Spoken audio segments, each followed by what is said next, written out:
not going to condemn you if you mess up. Anybody who condemns you and wants to throw you and declare final judgment upon your life. Final judgment, meaning that saying, oh, you're going to the bad place. They don't know that. God forgives you. There's people who made it into heaven who didn't know God, and they chose God, and they died a week later. Let it be in their 90s, 60s, whatever. God doesn't want anybody to die. What sense is that? What joy is that to make something and then watch it die? That's foolishness. God ain't like that. So if you take drugs and whatever it's called, marijuana, heroin, cocaine, LSD, God is there to rescue you. Now, the danger that is, a lot of people, professionals too, they get caught in this stuff, and they find a person who they get their weekly supply from, and then one time they fall in hardship, or they miscalculate, oh my goodness, I'm a little short on money, particularly in the case of nice looking women. They come to the guy, oh shoot, darn, Johnny, I thought I put 85, I only put 65, and I'm 20 short. Johnny's smart. Johnny is supplying to 180 different women, let alone the guys, on a weekly basis. He's making good money. He gives you a solution. Hey, I tell you what, just make my name Peggy. I tell you what, Peggy,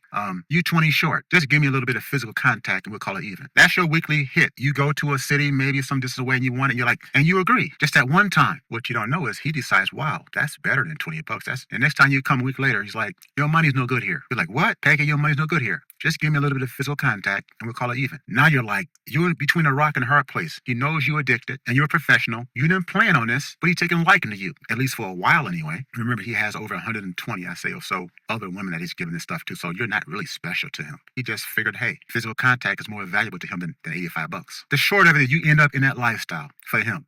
And then, your self-confidence gets compromised. Someone else finds out. What do you do now? That's the snare of that stuff. Those two usually run together. It's hard to separate them from each other because the addiction is strong. You run short on money, someone gives you an out, physical contact, it's hard to say no. That's why they say drugs and physical contact run together. I'm trying to avoid the S word. A lot of folk end up ruined marriages, bust apart our relationship because of that. They didn't plan on it, but them guys, they know how to pimp you out of more than your money. And so now you messed up. You just meant to only get your little fix, and now you're in this situation. So, but even in that situation, remember, there's people who have taken other folks' lives. There's people who have notches on their belt. They got more than 30 notches. A lot more than 30 notches on their belt. Each notch is a life they've taken. God loves them the same. You hear me? Those people with those belts, let's say this belt has 47 notches on it. God loves that guy or a woman equally. It's not more or less, equally as he loved Mary, the mother of Jesus. You might not believe that, but it's still true. It's still true. Absolutely, totally true. Because God loves